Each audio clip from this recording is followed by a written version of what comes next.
The first thing I noticed in the basement wasn't the broken furnace. It was the silence.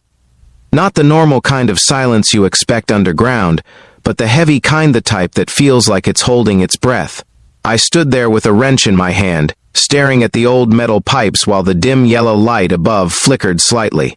For a moment, I had the strange feeling that this simple repair job was about to turn into something much bigger than fixing a furnace.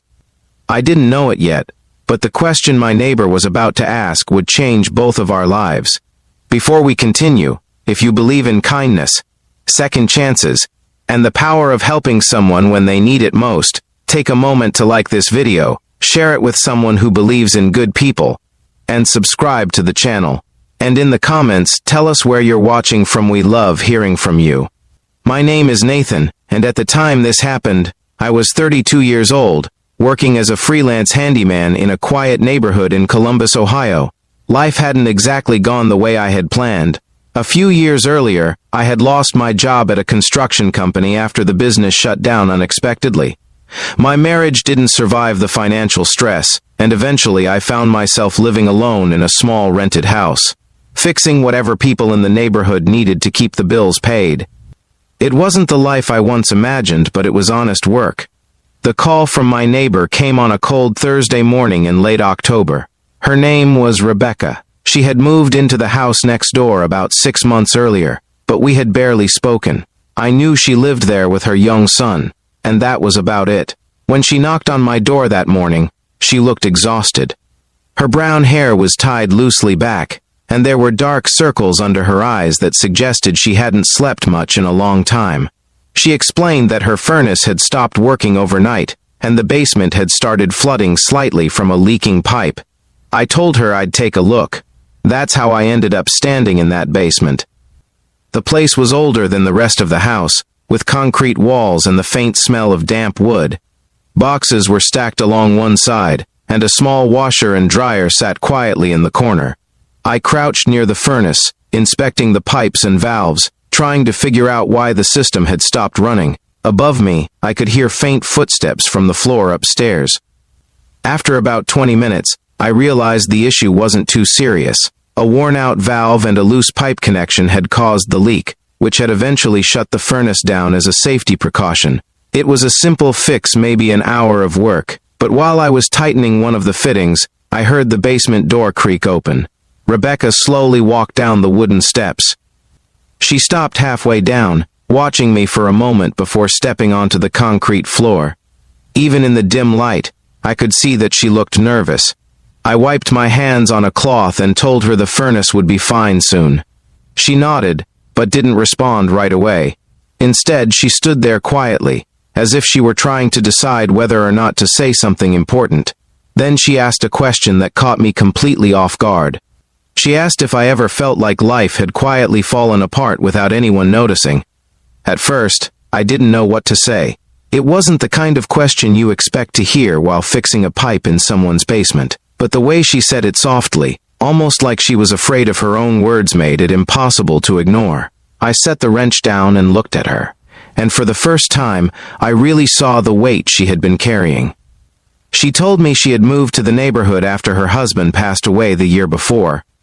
A sudden heart condition had taken him without warning. One day he was healthy, the next day he was gone. Since then, she had been trying to raise her 6-year-old son Mason by herself. She had taken 2 jobs just to keep the house. Most nights she barely slept.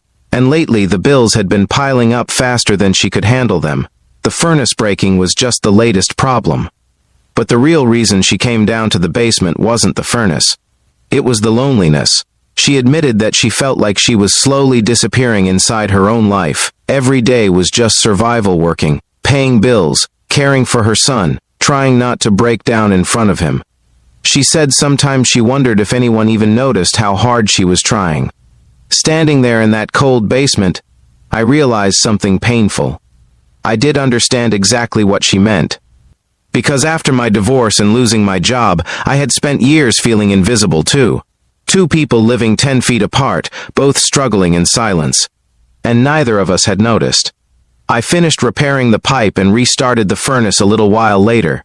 Warm air slowly began to move through the vents, filling the basement with a soft humming sound. but something else had changed too. Before I left, I told Rebecca that if she ever needed help with repairs around the house, she didn't have to worry about the cost right away. Neighbors should help neighbors. She tried to protest, but I insisted. That small moment started something unexpected. Over the next few weeks, I occasionally helped fix things around her house: a broken cabinet hinge, a leaking faucet, a loose fence in the backyard where Mason liked to play. In return, Rebecca sometimes sent over homemade meals when she cooked too much. Little by little, the silence between our houses disappeared. Mason began stopping by after school to watch me work in the garage. He was curious about everything: tools, engines, how things were built. And for the first time in years, my house didn't feel so empty. Months passed. Winter arrived. And somehow, without either of us planning it, the three of us started to feel like a small team trying to rebuild life together. Rebecca began smiling more often. Mason started bringing home better grades from school, and I realized that helping them had quietly helped me too. Sometimes the things we think we're fixing for someone else are actually repairing parts of ourselves. One evening in early spring, almost 5 months after that first day in the basement, Rebecca knocked on my door again. But this time she wasn't worried about a furnace or a leak. She simply handed me a small plate of cookies and thanked me for never pretending her struggles didn't exist. She said that question she asked me in the basement that day had been the moment she stopped feeling invisible, because someone had listened, and sometimes being heard is the first step toward healing. Before we finish this story, I want to ask you something important. If this story touched your heart even a little, please like the video, share it with someone who believes kindness still exists in the world, and subscribe to the channel so more people can hear stories like this. And here's a special request. In the comments, write the word hope, because sometimes hope starts in the most unexpected places: a quiet basement, a broken furnace, and one honest question between two strangers. Life didn't magically become perfect for us after that day. Bills still came. Hard days still happened. But the difference was that none of us were facing them alone anymore. And sometimes, that's the miracle people really need.